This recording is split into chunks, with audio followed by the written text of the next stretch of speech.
Program webinar Bahtera Jenayah Rogol dan Gangguan Seksual ini diadakan untuk membantu semua golongan masyarakat. Program ini adalah terbuka kepada semua masyarakat, terutamanya ibu bapa yang mempunyai anak yang meningkat dewasa ataupun remaja. Ibu bapa yang menyertai program ini dapat memberi pendedahan awal kepada anak-anak mereka.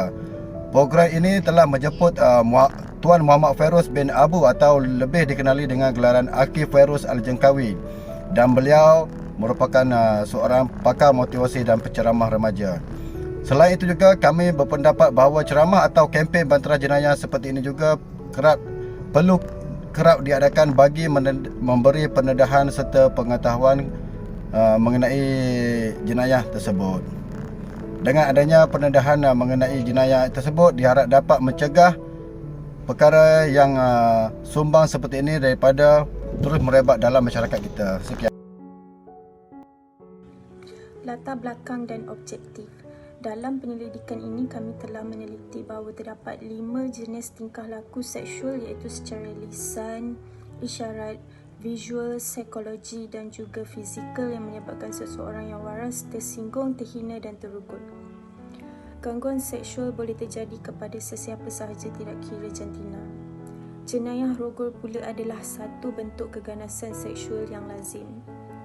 Istilah rogol dalam perundangan adalah secara khususnya melibatkan memasukkan zakar atau sebarang objek ke dalam faraj, dubur, mulut atau mana-mana bahagian badan tanpa keizinan atau secara paksaan. Berdasarkan laporan statistik di Malaysia pada tahun 2020, jenayah rogol telah menunjukkan peningkatan sebanyak 5.5 berbanding tahun sebelumnya, sumber daripada Berita Harian November 2020. Dari segi gangguan seksual pula, Kongres Kesatuan Sekerja Malaysia telah melakukan satu kajian antara 11 hingga 90% wanita mengalami gangguan seksual di tempat kerja. Oleh itu, bimbingan dan sokongan yang lebih baik diperlukan bagi mengelakkan generasi muda kita tidak dirosakkan oleh individu yang berperangai binatang yang hidupnya tidak memikirkan Tuhan. Masyarakat juga haruslah memainkan peranan yang penting untuk mengelakkan peningkatan kepada jenayah-jenayah tersebut. Antara objektif bagi program ini adalah memberi kesedaran kepada semua pihak akan bahaya jenayah dan akibatnya kepada mangsa. Objektif yang pertama adalah untuk meningkatkan kesedaran mengenai gangguan seksual di institusi pendidikan seperti universiti dan sekolah serta ruang awam seperti pusat membeli belah, taman dan lain-lain. Objektif yang kedua ialah untuk melengkapkan dan memperkasakan semua orang dengan pengetahuan yang diperlukan mengenai skop gangguan seksual. Langkah-langkah mengenai apa yang harus dilakukan jika anda atau seseorang yang anda kenali telah dianiayai secara seksual dan sebarang maklumat undang-undang yang diperlukan untuk menangani kes-kes gangguan seksual ini. Objektif yang ketiga adalah untuk menjawab segala persoalan yang berkenaan jenayah rogol dan gangguan seksual daripada peserta kepada panel jemputan. Perancangan program strategik, program yang telah kami adakan buat julung kalinya ini telah menggunakan analisis SWOT. Analisis SWOT ini merupakan satu kaedah perancangan strategik yang memfokuskan kepada kekuatan strength, kelemahan weakness, peluang opportunity dan ancaman threat terhadap sesuatu keputusan, krisis dan dasar akan dilaksanakan. Maupun analisis SWOT ini kebiasaan yang digunakan oleh organisasi perniagaan dan korporat, namun kebelakangan ini rata-rata organisasi lain juga telah mengamalkan pendekatan analisis SWOT dalam program ataupun bengkel yang mereka anjurkan. Dari segi strength, tajuk webinar kami Bahtera Jenayah Rogol dan Gangguan Seksual. Strength, kekuatan, ahli kumpulan dan panel jemputan yang sangat membantu dalam menjayakan program, menyebarkan kesedaran bagi kesan-kesan kepada jenayah-jenayah tersebut, menyampaikan ilmu cara memberikan pendidikan kepada anak-anak di rumah. Dari segi weakness, kelemahan, ramai mangsa malu untuk mengakui apa yang mereka alami. Kebanyakan orang merasa program yang bertajuk seks dan rogol adalah sesuatu yang tidak baik dan sensitif. Kurang mengambil perhatian terhadap isu sosial seperti ini.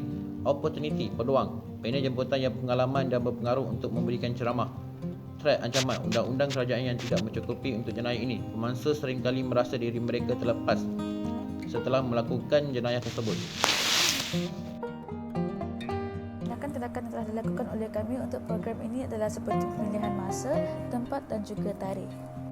Kami memilih untuk menggunakan aplikasi Google Meet sebagai tempat perjumpaan dan juga kami sekumpulan telah sebulat suara memilih tarikh 3 Julai 2021 bersamaan hari Sabtu. Halayak sasaran kami adalah semua golongan masyarakat agar program kami dapat memberi kesedaran kepada semua orang akan akibat jenayah tersebut dan cara menanganinya, kerana kita tidak mahu apa yang terjadi pada video di bentangan tersebut berlaku kepada bangsa ataupun sesiapa sahaja. Tentatif program yang kami sediakan untuk program kami adalah agak ringkas sahaja kerana program kami ini berjalan selama 1 jam setengah. Sebelum bermulanya majlis pada pukul 10.30 pagi, kesemua ahli kumpulan telah bersedia memasuki pautan Google Meet yang telah saya kongsikan di kumpulan grup di WhatsApp. Pada pukul 10.50 pagi, panel jemputan telah bersedia untuk memulakan program. Pada pukul 11 pagi pula kami menunggu peserta untuk masuk ke dalam Google Meet tersebut dan majlis dimulakan pada pukul 11.10 pagi. Setelah berjalannya program kami selama 1 jam iaitu pada pukul 12.10 tengah hari, kami telah mengadakan sesi soal jawab bersama dengan panel dan juga peserta yang hadir. Pada pukul 12.30 tengah hari pula adalah majlis penutupan kepada program kami dan juga sesi lucky draw kepada peserta yang hadir sehingga ke pelaman. Bajet keseluruhan untuk program tersebut adalah sebanyak RM600 di mana duit yang telah kami sumbangkan sebanyak RM100 setiap ahli kumpulan.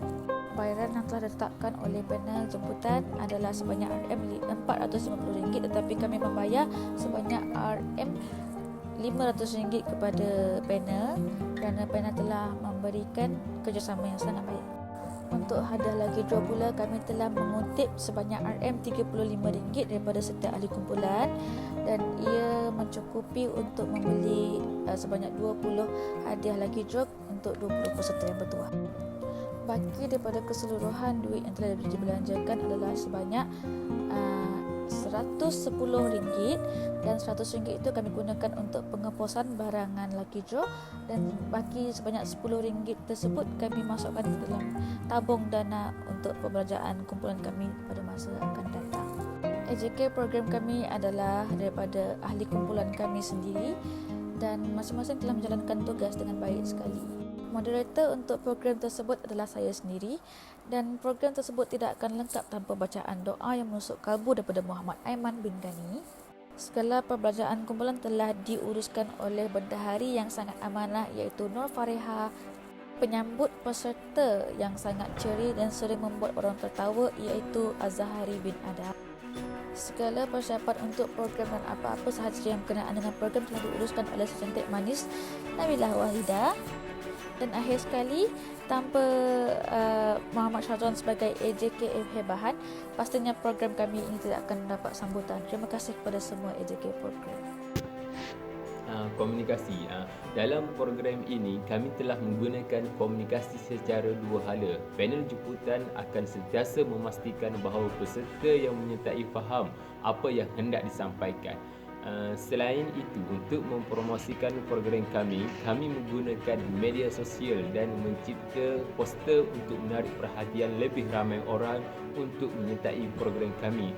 Sepanjang musim pandemik yang melanda seluruh dunia, media sosial menjadi medan untuk setiap orang untuk berinteraksi untuk mengelakkan bersemuka. Jadi, kami menghebahkan program ini melalui media sosial seperti laman Facebook, Instagram dan juga WhatsApp.